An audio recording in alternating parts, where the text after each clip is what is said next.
Hello world, स्वागत है एक और वीडियो में।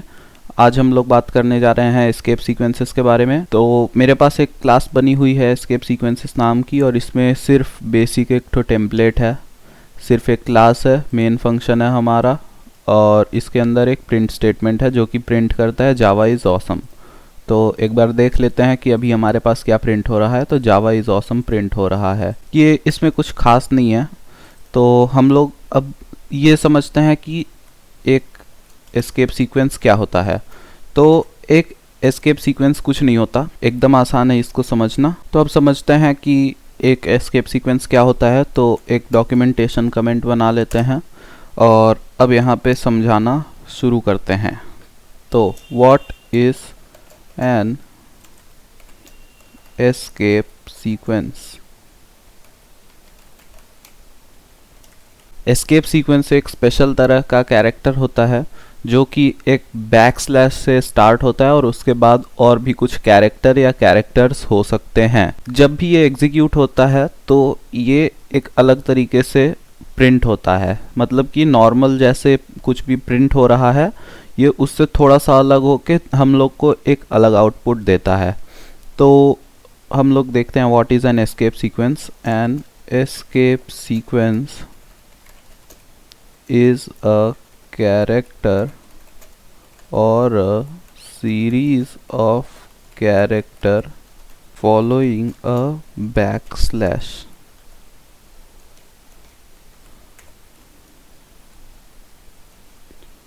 which when gets printed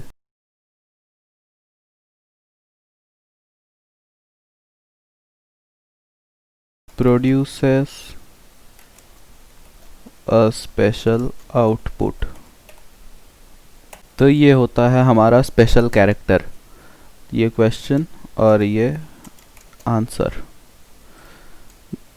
अब देख लेते हैं कुछ example. For example backslash N, backslash T etcetera. तो ये एक एस्केप सीक्वेंस हो गया, और ये ध्यान में रखना पड़ेगा कि एस्केप सीक्वेंसेस को डबल कोट्स के बीच में ही प्रिंट किया जाता है। तो जैसे कि मेरे पास यहाँ पे जावा इज़ ऑसम लिखा हुआ है, अभी मेरे को यहाँ पे ई के बाद AWE के बाद एक नई लाइन चाहिए। तो मेरे को क्या करना पड़ेगा, मेरे को इसको कॉपी करना पड़ेगा और AWE के बाद चाहिए तो इसको मिटाना पड़ेगा और इसको मिटाना पड़ेगा और अब इसको रन करना पड़ेगा। तो जावा इज़ ऑसम। लेकिन ये कितना कंफ्यूजिंग लग रहा है देख के, और इससे हमारी कोड की रीडेबिलिटी भी एकदम कम हो जाती है। तो हम लोग एस्केप सीक्वेंस यूज़ करेंगे।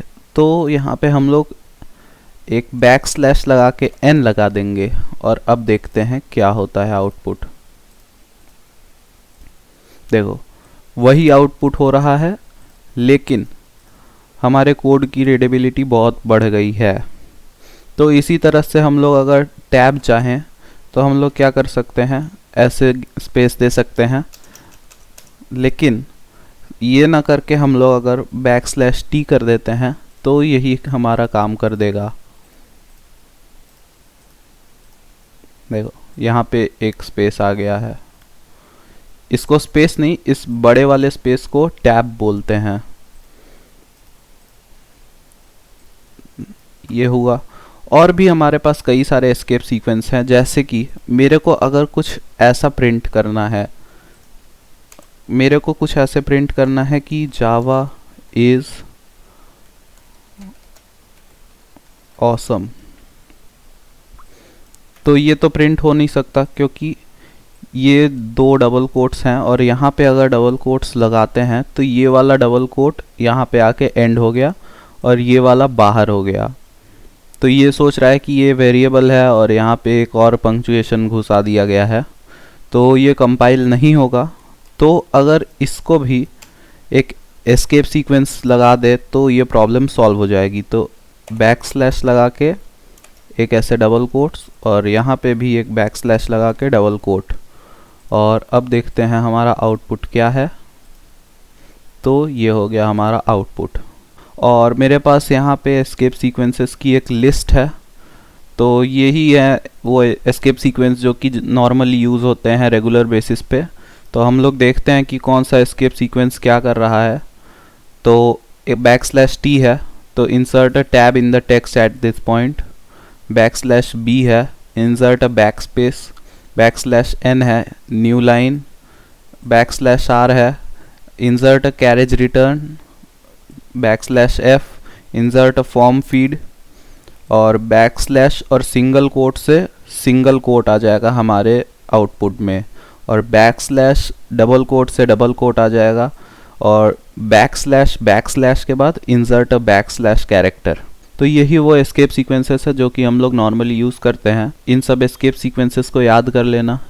कई बार एग्ज़ाम में ये दे के पूछ लेगा कि ये क्या करता है, ये एस्केप सीक्वेंस क्या करता है, या फिर हम लोग से पूछेगा कि एक टैब के लिए हम लोग का एस्केप सीक्वेंस क्या होगा, एक नई लाइन के लिए एस्केप सीक्वेंस क्या होगा।